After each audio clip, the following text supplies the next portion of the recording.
আপনার যে ইতিহাস সেটা কলঙ্কিত করবে এই আওয়ামী লীগের বেবি হান্টের সদস্য।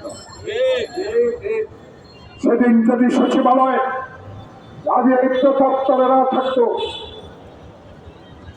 সচিবালয়ে আগুন হতো না।